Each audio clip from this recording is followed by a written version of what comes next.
Hello दोस्तों, आज हम सुनेंगे क्या अप्सरा थी हनुमान जी की माता। माता अंजनी से हनुमान के जन्म की कथा तो सबने सुनी है, लेकिन बहुत कम लोग जानते हैं माता अंजनी इंद्र के दरबार में अप्सरा थी। माता अंजनी पूर्व जन्म में देवराज इंद्र के दरबार में अप्सरा पुंजिकस्थला थी। बालपन में वे अत्यंत सुंदर और स्वभाव से चंचल थी। एक बार अपनी चंचलता में ही उन्होंने तपस्या करते एक तेजस्वी ऋषि के साथ अभद्रता की। गुस्से में आकर ऋषि ने पुंजिकस्थला को श्राप दे दिया कि जा तू वानर की तरह स्वभाव वाली वानरी बन जा। ऋषि के श्राप को सुनकर पुंजिकस्थला ऋषि से क्षमा याचना मांगने लगी। तब ऋषि ने दया दिखाई और कहा कि तुम्हारा वह रूप भी परम तेजस्वी होगा।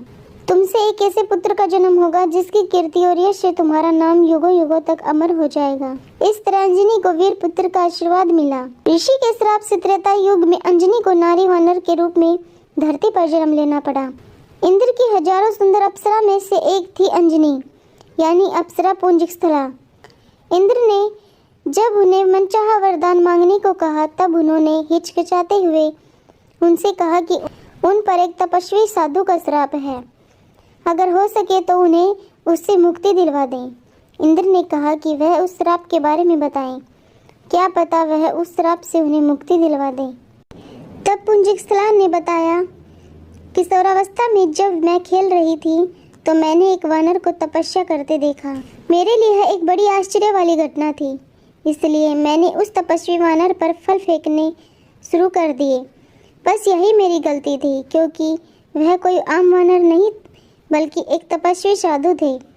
मैंने उनकी तपस्या भंग कर दी और क्रोधित होकर उन्होंने मुझे श्राप दे दिया कि जब भी मुझे किसी से प्रेम होगा तो मैं वानर बन जाऊंगी। मेरे बहुत गिड़गिड़ाने और माफ़ी मांगने पर उस साधु ने कहा कि मेरा चेहरा वानर होने के बावजूद उस व्यक्ति का प्रेम मेरी तरफ कम नहीं होगा। अपनी कहानी सुनाने के बाद पुंजिकस्थला ने कहा कि अगर इंद्रदेव उन्हें इस श्राप से मुक्ति दिलवा सकें तो वह उनकी बहुत आभारी होगी। इंद्रदेव ने उन्हें कहा कि इस श्राप से मुक्ति पाने के लिए धरती पर जाकर वास करना होगा, जहां वह अपने पति से मिलेगी। शिव के अवतार को जन्म देने के बाद अंजनी को इस श्राप से मुक्ति मिल जाएगी। इंद्र की बात मानकर पुंजिकस्थला अंजनी के रूप में धरती पर चली आई। उस श्राप का प्रभाव शिव के अंश को जन्म देने के बाद ही समाप्त होना था। वह एक शिकारन के तौर पर जीवन यापन करने लगी। जंगल में उन्होंने एक बड़े बलशाली युवक को शेर से लड़ते देखा और उसके प्रति आकर्षित होने लगी। जैसे ही उस व्यक्ति की नजरें अंजनी पर पड़ी, अंजनी का चेहरा वानर जैसा हो गया। अंजनी जोर जोर से रोने लगी। जब वह युवक उनके पास आया और उनकी पीड़ा का कारण पूछा तो अंजनी ने अपना चेहरा छिपाते हुए उसे बताया कि वह बदसूरत हो गई है। अंजनी ने उस बलशाली युवक को दूर से देखा था, लेकिन जब उसने उस व्यक्ति को अपने समीप देखा तो पाया कि उसका चेहरा भी वानर जैसा था।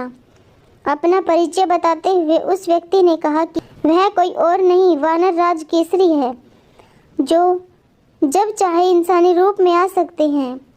अंजनी का वानर जैसा चेहरा उन दोनों को प्रेम करने से नहीं रोक सका और जंगल में केसरी और अंजना ने विवाह कर लिया। केसरी और अंजना ने विवाह कर लिया, पर संतान सुख से वंचित थे। अंजना अपनी इस पीड़ा को लेकर मतंग ऋषि के पास गई। तब मतंग ऋषि ने उनसे कहा, पंपा सरोवर के पूर्व में नरसिंह आश्रम है, उसकी दक्षिण दिशा में नारायण पर्वत पर स्वामी तीर्थ है। वहां जाकर उसमें स्नान करके 12 वर्ष तक तप एवं उपवास करने पर तुम्हें पुत्र सुख की प्राप्ति होगी। अंजना ने मतंग ऋषि एवं अपने पति केसरी से आज्ञा लेकर तप किया था। 12 वर्ष तक केवल वायु पर ही जीवित रही। एक बार अंजना ने सूची स्नान करके सुंदर वस्त्राभूषण धारण किए।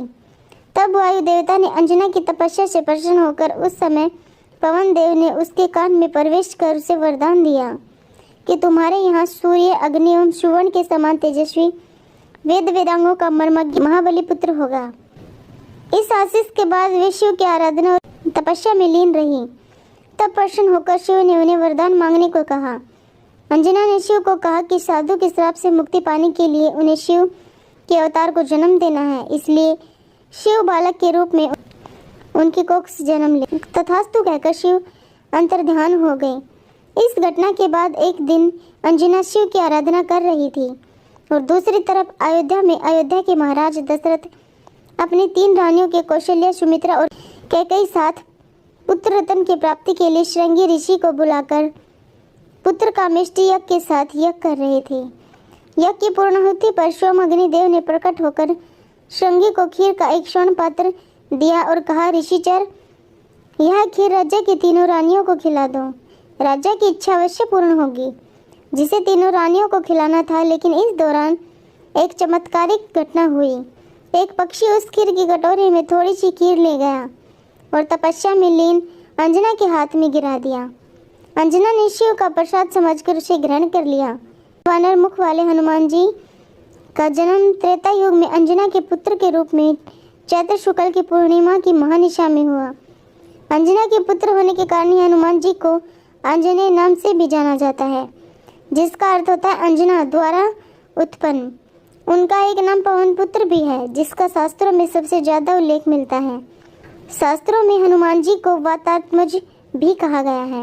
वातात्मज यानी जो वायु से उत्पन्न हुआ हो। इस तरह माता अंजनी ने सिर्फ बजरंगबली को जन्म देने के लिए पृथ्वी पर अवतरण लिया था। Thank you.